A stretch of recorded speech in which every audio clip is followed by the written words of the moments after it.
Part 1. The Breaking Point. I turned 18 on a rainy Tuesday in March.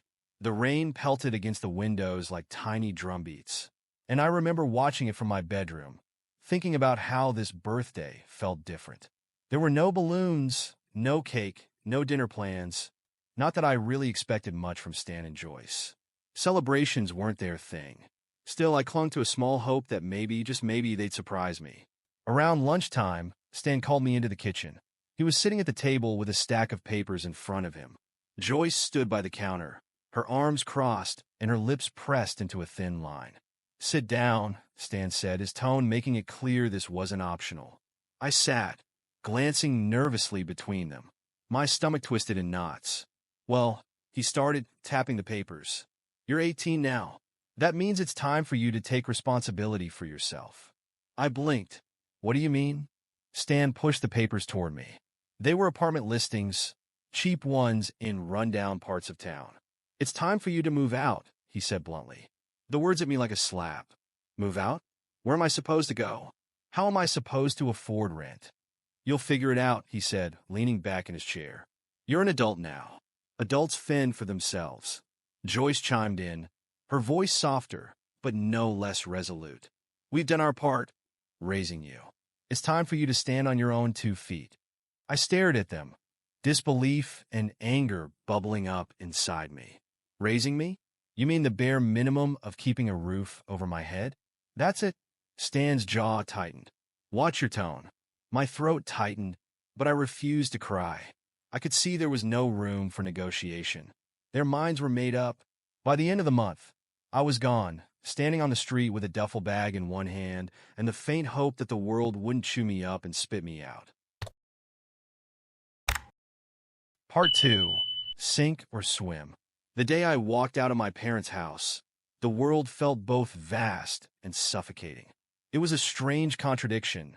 Freedom was something I'd craved for years, but now that I had it, I realized I had no idea what to do with it. With only a duffel bag, a wallet holding barely $50, and no clear plan, I felt like I'd been thrown into a stormy sea with no life jacket. For the first few days, I slept on a friend's couch, promising it was temporary while I looked for a place of my own. That place of my own turned out to be a single room in a rundown boarding house on the edge of town. The paint was peeling, the pipes groaned like ghosts in the night, and the smell of mildew was a constant companion. But the rent was cheap, and the landlord didn't ask too many questions. Money became my sole focus. I couldn't afford to be picky, so I took whatever work I could find, washing dishes at a greasy diner during the day and stocking shelves at a 24-hour grocery store at night. The hours were brutal, and the pay was just enough to keep me afloat. Most mornings, I'd stumble into my room after a double shift, collapsing onto the lumpy mattress without even bothering to take off my shoes. Some nights, I was too tired to cook the ramen packets I'd bought, so I'd eat them dry, crunching through the salty noodles like a zombie. But the hardest part wasn't the exhaustion or the hunger. It was the loneliness. At the diner, I watched families come in to celebrate birthdays or anniversaries, their laughter ringing out like a cruel reminder of what I'd never had. At the grocery store, I stocked shelves with food I couldn't afford, dodging side eyes from customers who probably thought I was some dropout loser. The nights were the worst. Alone in my room, I'd lie awake, staring at the cracked ceiling and replaying the moment my parents told me to leave. Couldn't stop wondering why. Why wasn't I enough for them? Why didn't they care? Anger bubbled under the surface, but it was tangled up with sadness and a gnawing sense of inadequacy. It would have been so easy to give up, to let the bitterness consume me. But every time I thought about quitting, I remembered the look on Stan's face when he handed me those apartment listings, like I was a chore he couldn't wait to be rid of. I wasn't going to let him win. I found my lifeline by accident. One night, after a particularly grueling shift, I wandered into the local library. It wasn't intentional. I just needed a place to sit for a moment where no one would yell at me for loitering. I walked aimlessly through the aisles, running my fingers over the spines of books without really seeing them. Eventually, I ended up in the nonfiction section, where a book on coding caught my eye. I didn't know much about computers, but something about the title, "Learn to Code, Build Your Future," grabbed my attention. I opened it, flipping through pages filled with jargon I didn't understand. At first, it felt like reading a foreign language, but the more I read, the more intrigued I became. The idea of creating something from scratch, of building something entirely my own, was intoxicating. The next day, I returned to the library and logged onto one of their ancient computers. The monitor flickered, and the keys were sticky, but it was enough. I found free tutorials online and started teaching myself the basics. The learning process was slow, and there were plenty of moments where I wanted to chuck the library's keyboard out the window. But for the first time in months, I felt a spark of hope. This was something I could control, something that didn't depend on anyone else. As the weeks turned into months, I juggled my jobs and my self-taught coding lessons. My schedule was relentless. Wake up at 6 a.m., work at the diner until 2 p.m., nap for an hour, stock shelves until midnight, then head to the library to study until they closed at 3 a.m. It wasn't sustainable, but I didn't care. I was chasing something, an escape from the life I was stuck in. One day, I overheard a conversation at the diner. A regular customer, who always wore a crisp suit and carried a laptop, was complaining about needing a website for his small business. I hesitated, my heart pounding in my chest, before approaching him. "Excuse me," I said, my voice shaking. "I overheard you talking about a website. I might be able to help." He raised an eyebrow, clearly skeptical. "You know how to build websites?" "Yeah," I lied. "I've done it before." He handed me his business card and said, "If you're serious, email me." That night, I went home and spent hours researching everything I needed to know to build a basic website. By the time I met with him the next week, I was confident enough to deliver.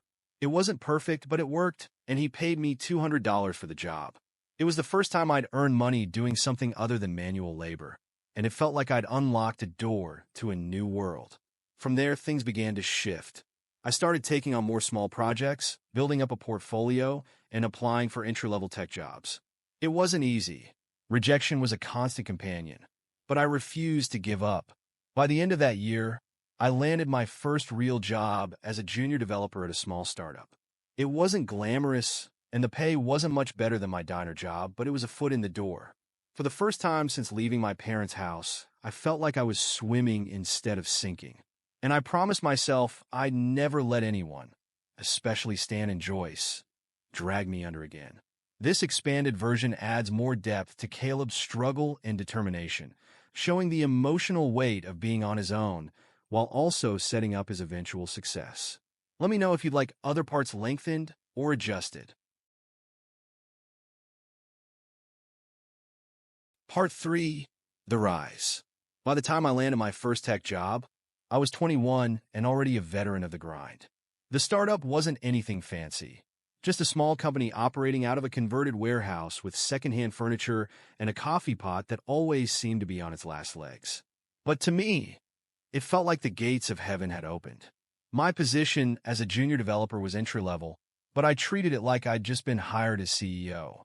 I showed up early, stayed late, and volunteered for every project, no matter how tedious or thankless. If someone needed help debugging their code, I was there. If a manager needed a last-minute presentation edited, I offered to stay overnight to finish it. At first, some of my coworkers were skeptical of my enthusiasm. "You don't have to kill yourself over this job," one of the senior developers, Sarah, said after seeing me fall asleep at my desk for the third time in a week. "I know," I said, rubbing my eyes, "but I want to prove myself." Sarah gave me a knowing look. "Just don't burn out before you get to where you want to be." Her words stuck with me, but they didn't slow me down. For the first time in years, I felt like I had control over my life. The harder I worked, the more results I saw. And unlike my time at home, where my efforts were always overlooked or dismissed, here my contributions were noticed. It wasn't all smooth sailing, though. The startup world was cutthroat, and mistakes weren't easily forgiven. During my first major project, I accidentally introduced a bug into the system that caused the website to crash for an entire day. The CEO, a high-strung guy in his 30s, who always seemed one bad coffee away from a meltdown, called me into his office. "This is an amateur hour, Caleb," he snapped. "If you screw up like this again, you're gone." I spent the next week fixing the bug and apologizing to every team member affected by the downtime. It was humiliating, but it taught me an invaluable lesson. Always triple-check your work. Despite the setback, I kept pushing forward. Over the next few months, I started to gain the trust of my co-workers and even earned a nod of approval from the CEO after delivering a particularly tricky project ahead of schedule. As I became more comfortable in my role, I started thinking about the bigger picture. I didn't want to just survive, I wanted to thrive. I began researching ways to level up my skills, signing up for free online courses and attending tech meetups in the city. At one of these meetups, I met Marcus, a charismatic entrepreneur who was looking for someone to help him develop an app for his fitness business. "I can't offer much in terms of pay," he admitted, "but if this takes off, you'll be part of something big." It was a risk, but something about Marcus's energy was infectious. I agreed to help him, working on the app during nights and weekends. For 6 months, my life was a blur of coding marathons, meetings, and sleepless nights. When we finally launched the app, it wasn't an instant hit, but it gained enough traction to attract a small round of investors. Marcus kept his word and gave me equity in the company. For the first time, I had a stake in something bigger than myself. With my confidence growing, I started taking bigger risks at my day job, too. I pitched ideas during team meetings, offering suggestions for how we could improve our software. Some were shot down, but a few were implemented, earning me recognition from the higher-ups. By the time I was 23, I had been promoted to a lead developer role. The pay bump was significant, and I used it to upgrade my living situation. I moved out of my tiny one-bedroom apartment and into a modern loft downtown. It wasn't lavish, but it felt like a milestone, a tangible reminder of how far I'd come. Still, I didn't let the success go to my head. I remembered the nights of eating dry ramen, the rejection emails, the exhaustion of juggling 2 dead-end jobs just to keep the lights on. Those memories kept me grounded and hungry for more. The real turning point came when I was 24.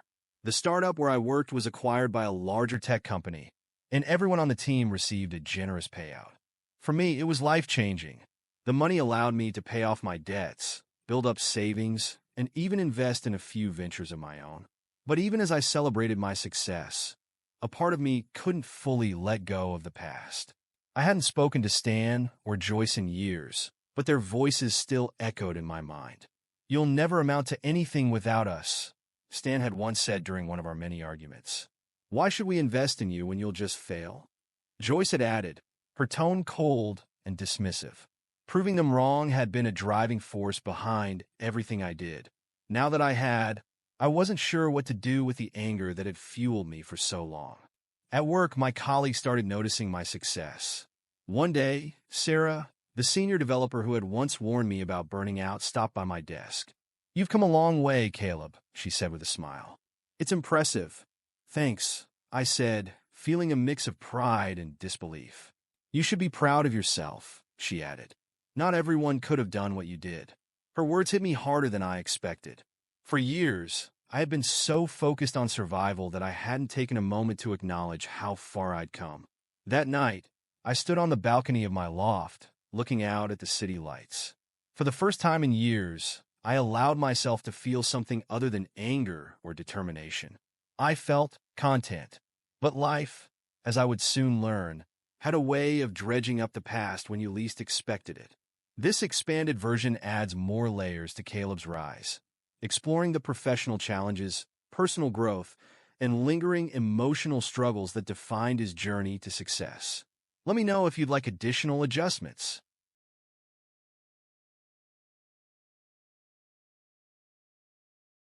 Part 4. The Fall. The text came on a Thursday evening while I was wrapping up work at my desk. It was from Mrs. Hendricks, the elderly neighbor who had lived next door to us for as long as I could remember. "Hi, Caleb," it read. "I thought you should know, your parents' house has been foreclosed. They had to move out last week. I think they're staying at the shelter on Ashford Street now." I sat back in my chair, the words blurring on the screen as my mind raced. My parents were homeless. The thought felt surreal, like something out of a story that couldn't possibly be true. For years, I had fantasized about them experiencing hardship, imagining a karmic twist where they'd feel even a fraction of the pain they'd caused me. But now that it had actually happened, I didn't feel triumph. I felt nothing, or at least I wanted to feel nothing. I closed the text without responding and turned back to my computer. But no matter how hard I tried, I couldn't focus. That night, lying in my loft, the memories came flooding back. I saw myself at 18, standing in the rain with a duffel bag, staring at the house as the door closed behind me for the last time. I could still hear Stan's gruff voice telling me I needed to man up and Joyce's indifferent sigh as she walked away without a second glance. I had struggled, suffered, and clawed my way out of the hole they'd thrown me into. I had rebuilt my life from scratch, proving to myself that I didn't need them. But now, they were the ones at rock bottom. Part of me thought, good, let them see how it feels to have no safety net, no one to turn to. But another part, the quieter, more human part, felt a pang of guilt. They were still my parents, no matter how much I wished they weren't. Over the next few days, I couldn't stop thinking about it. I reached out to Mrs. Hendricks, hoping to get more details. "It's been bad for a while," she said over the phone. Her voice, usually so warm, was tinged with sadness. "Stan lost his job last year, and Joyce hasn't been working either. They sold off a lot of their things to keep up with the mortgage, but it wasn't enough. The bank took the house last month. Why didn't they ask for help?" I asked, though I wasn't sure why. "Well, you know Stan," she said, sighing. "He's too proud, and I think they were hoping things would turn around, but they didn't." I thanked her and hung up, but her words lingered. Stan and Joyce had always prided themselves on their independence, even to the point of arrogance. They'd never admit they needed help, not unless they had no other choice. My suspicions were confirmed a week later when my phone rang. It was an unfamiliar number, but I answered out of habit. "Hello." There was a pause, and then a voice I hadn't heard in years. "Hey, kid." It was Stan. I froze, my heart pounding in my chest. He sounded different. The gruff confidence that usually laced his words was gone, replaced by something softer. "What do you want?" I asked, my tone colder than I intended. Stan hesitated. Your mom and I were in a bit of a tough spot." I didn't say anything, waiting for him to get to the point. "We lost the house," he continued, his voice strained. "And things have been hard. We didn't know who else to call." Hearing those words, "we didn't know who else to call," stirred something deep inside me. I wanted to scream, to remind him that they were the ones who had thrown me out, that they had left me to fend for myself without a second thought. Instead, I took a deep breath. "Why should I help you?" Stan's silence was deafening. For a moment, I thought he was going to hang up. "We made mistakes," he said finally. "I know we did, and I know we don't deserve your help after everything, but we're out of options." His words hit like a punch to the gut. Stan had never admitted fault before, not in all the years I'd known him. And now here he was asking for help, humbled in a way I never thought possible. "I'll think about it," I said, my voice stiff. Before he could respond, I hung up. That night, I lay awake, staring at the ceiling. The anger I'd carried for years burned brighter than ever, but it was mixed with something else, a gnawing sense of responsibility. I didn't owe them anything. They had made their choices, and now they were facing the consequences. But I couldn't shake the image of them sleeping in a shelter, their lives unraveling while I sat in a loft paid for by the success they'd told me I'd never achieve. Was this who I wanted to be? Someone who let bitterness dictate my actions? Or was I better than that?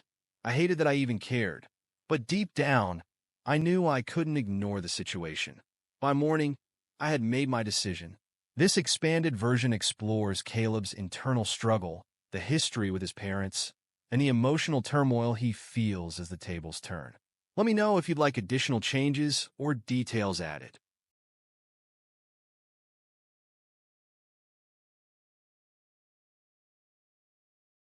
Part 5, the reunion. I debated for days whether to meet them. Every time I thought about it, my chest tightened with anger and resentment. A part of me wanted to tell Stan and Joyce to figure it out on their own, just like I had been forced to. But then there was the other part, the one that remembered how helpless I'd felt at 18, standing in the rain with nowhere to go. I wasn't sure I could live with myself if I turned my back on them entirely. Eventually, curiosity won out. I needed to see them, if only to understand how far they had fallen. I sent Stan a message, "Meet me at the corner cafe on Ashford Street, 3 p.m. Saturday." Don't be late. When Saturday came, I arrived early. The cafe was small and quiet, the kind of place where people came to escape the noise of the city. I ordered a coffee and sat near the window, watching the street for any sign of them. At exactly 3:07 p.m., they arrived. At first, I didn't recognize them. Stan, who had once been broad-shouldered and imposing, looked gaunt, his clothes hanging loosely on his frame.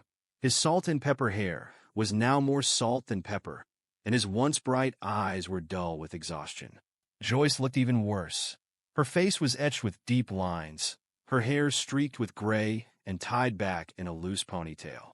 She wore a threadbare coat that looked 2 sizes too big, and she clung to Stan's arm like she needed him to hold her upright. Seeing them like that stirred a mix of emotions I couldn't untangle. When their eyes met mine, Stan offered a weak smile. Joyce's expression was unreadable, part guilt, part something else. "Caleb," Stan said, his voice softer than I remembered. "Thanks for meeting us." I didn't stand or offer a hug. Instead, I gestured to the seats across from me. "See?" They shuffled into the chairs, awkwardly avoiding eye contact. For a moment, no one spoke. I broke the silence first. "What do you want?" Joyce flinched at the sharpness in my tone, but Stan held my gaze. "We need help," he said simply. I raised an eyebrow. "You've made that clear. But why come to me? Why not ask your friends, your neighbors?" Stan sighed, rubbing his temples. "We tried, but after losing the house, people started avoiding us. I think they're afraid we'll ask for money." "Shocking," I said dryly. "Caleb, please," Joyce said, her voice trembling. "We know we don't deserve your help, but we're out of options." I studied her face, looking for some sign of manipulation, but all I saw was desperation. It was unsettling to see her like this, so fragile and vulnerable. "How did this happen?" I asked, my voice quieter now. Stan hesitated, then launched into the story. He had lost his job a year ago when the factory he worked at shut down. Joyce had tried to pick up part-time work, but her health had started to decline, and she couldn't manage more than a few hours a week. "We used up our savings to cover the mortgage," Stan explained. "But it wasn't enough. The bank foreclosed, and well, here we are." I leaned back in my chair, letting his words sink in. A part of me wanted to feel smug. This is what you get for throwing me out. But another part of me felt a pang of pity. Losing everything was a harsh punishment, even for them. "I'll help you," I said finally, watching their faces light up with relief. "But let's get one thing straight. This doesn't mean I've forgiven you." Stan nodded quickly. "We understand. We're just grateful you're even willing to talk to us." "I'll help you get back on your feet," I continued. "But I'm not bailing you out completely. You're going to have to do the work."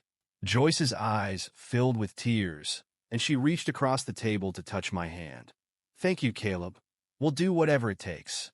I pulled my hand away, the gesture too intimate for the unresolved anger still simmering in my chest. "We'll see." After the meeting, I drove them to a nearby diner for a meal. It was clear they hadn't eaten a proper meal in days, maybe weeks. Joyce picked at her food, while Stan practically inhaled his burger and fries. Watching them eat in silence, I couldn't help but feel a flicker of sadness. This was what they had been reduced to, 2 broken people barely hanging on. It was hard to reconcile this image with the parents who had once loomed so large in my life, who had dictated every aspect of my existence before tossing me aside. As we left the diner, Stan stopped me. "Caleb," he said, his voice shaking, "we really are sorry. For everything." I stared at him for a long moment, searching for the man who had once seemed so invincible. "I don't know if I can forgive you," I said honestly, "but I'll help you." Stan nodded, his shoulders sagging with a mix of relief and regret. "That's more than we deserve." That night, as I lay in bed, I couldn't stop thinking about the encounter. Seeing them so vulnerable had stirred emotions I thought I'd buried long ago. The anger was still there, but it was tempered by something else, something that felt uncomfortably like compassion. For years, I had dreamed of this moment, imagining how satisfying it would be to see them brought low. But now that it had happened, I didn't feel triumphant. I felt tired. I didn't owe them forgiveness, but I owed it to myself to let go of the bitterness that had weighed me down for so long. Helping them wouldn't erase the past, but maybe, just maybe, it could bring me a step closer to healing. This expanded version dives deeper into the tension and complexity of the reunion, showing Caleb's struggle to balance his lingering anger with a growing sense of responsibility and compassion. Let me know if you'd like additional tweaks. Part 6. The decision. The decision weighed on me for days. On one hand, they had thrown me out when I needed them most. On the other hand, they were my parents. Eventually, I agreed to meet them at a cafe. When I walked in, I almost didn't recognize them. Stan, once proud and strong, looked frail and defeated. Joyce's face was etched with lines of worry. They apologized, though their words felt clumsy and incomplete. "We thought we were teaching you to be strong," Stan said, his voice shaking. "We didn't realize we were pushing you away." Their sincerity caught me off guard. For years, I'd dreamed of them acknowledging their mistakes, but now that it was happening, I didn't know how to feel. "I'll help you," I said finally, "but this doesn't erase what you did."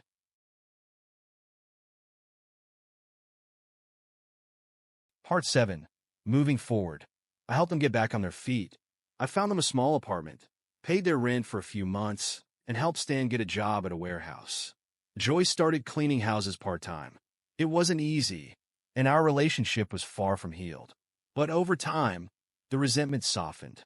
They saw what I had built despite their actions, and I saw them as flawed people rather than villains.